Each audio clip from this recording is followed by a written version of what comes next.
Good morning বন্ধুরা, সবাই কেমন আছো? নিশ্চয়ই সবাই ভালো আছো। যাক, মাকে নিয়ে এই 10ই সেপ্টেম্বর ডাক্তার দেখাতে গেছিলাম। মা খুব খুশি, দেখতে পাচ্ছেন টোটোতে বসে যাচ্ছে।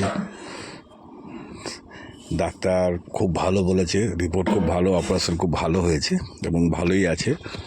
তো ডাক্তার দেখানোর ছবি তো এখন তুলতে পারিনি, তাই টোটোতে বসা ছবি দেখালাম। মায়ের আমার বউ একটু মার্কেটিং করতে গেছে, এই যে আমাদের স্মার্ট বাজারের সামনে দাঁড়িয়ে ও একটু পর্দার দোকানে পর্দা কিনতে গেছে বাড়ির জন্য। এটা বুড়িবাগান মোড়, আমাদের বর্ধমানে যারা থাকে তারা চেনো। তো ওখানে দাঁড়িয়েছিলাম, দাঁড়িয়ে দেখছিলাম এদিক ওদিক থেকে ভিডিও করি যে মা সুস্থ আছে, সবাই জানুক। আশীর্বাদ, তোমাদের ভালোবাসাতে মা তাড়াতাড়ি সুস্থ হয়ে উঠেছে। টোটোতে মা বসে যাচ্ছে, পা ভাঁজ করতে পারছে। ডাক্তার বলেছে হাঁটাচলা করা যাবে। এই যে আমাদের শ্যামসার ঘাট, এইখান দিয়ে হাসপাতাল যাওয়া হয়। এই রাস্তা ধরে যাচ্ছি, এই যে দোকানপাট সব বসে।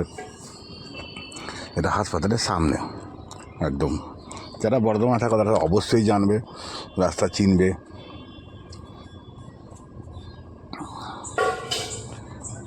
ওই যে মিঠাপুকুর হয়ে বেরোচ্ছি, তো বাড়ির থেকে রওনা হয়ে গেলাম। ডাক্তার দেখাতে প্রায় 1.5 ঘন্টার উপর লাগলো। এই যে আমি আর আমার ওয়াইফ, সকলে চেনো। তো যাচ্ছি, এটা আমাদের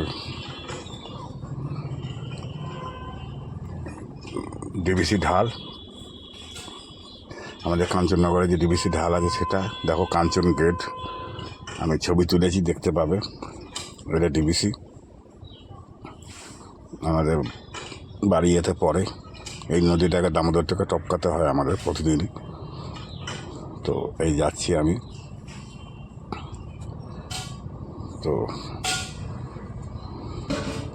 এবার কাঞ্চন গেটটা পেরোবো। এই যে এটা হচ্ছে কাঞ্চন গেট, কাঞ্চননগরে কাঞ্চন গেট।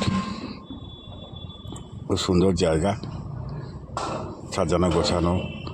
এখন দুর্গাপুজোর সামনে, দুর্গাপুজোর প্যান্ডেল হচ্ছে সুভাষ সংঘ বলে, এখানে সব প্যান্ডেলে গেট ফেট হয়েছে। ঠিক আছে বন্ধুরা, বাড়ি পৌঁছে যাচ্ছি। তো আর কিছু অত লং করছি না ভিডিও। সবাই ভালো থেকো, সুস্থ থেকো, একটু পারলে সাপোর্ট করো। যদি ইউটিউবে দেখো সাবস্ক্রাইব করো, যারা ফেসবুক থেকে দেখো ফলো করো। টাটা বন্ধুরা, সবাই ভালো থেকো। টাটা বন্ধুরা।